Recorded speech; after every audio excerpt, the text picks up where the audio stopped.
Maşallah balık pazarı deyinə xuda xalasa.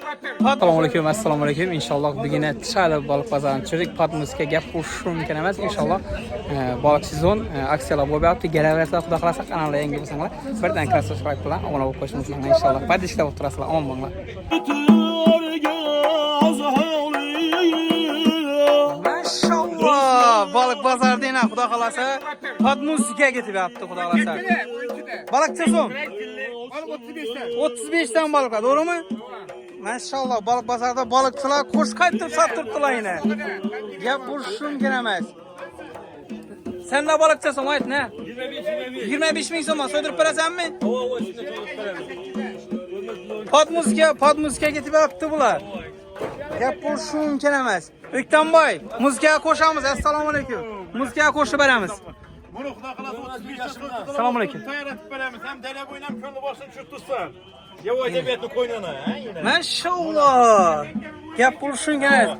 Patmuzka getirip yaptı. Valla bu balık napar bildiği için neticesini göre dangı bir işte. Maşallah yine. Gap buluşun gene. Soydurup tasarruf şöyle. Doğru mu? Valla tasarruf şu içinde biz. Koyçulara bonus var. Toyçular bonus var. 50 kiloda 2 tane balık koşu veremem.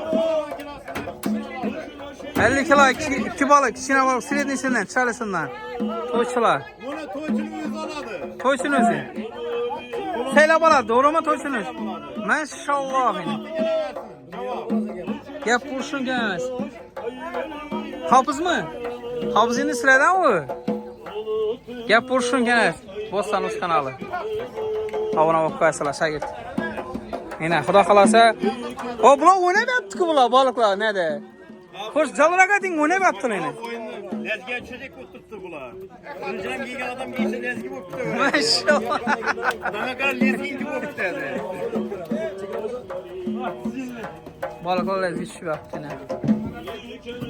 Çeden verdinler? 35 verdim. 35 verdiler. Xalasa. Söyle tazalak paralar. 85 milyon. Ya balıklar netibe attılar. Oynayıp attılar. Koş patmuzga yuberib attılar balıklar. Oğlum sonra işlerin. Ha canınızdan ha. Sizden somadı balık? Balık sizden son. 30'dan mı size? 30 ağamızda.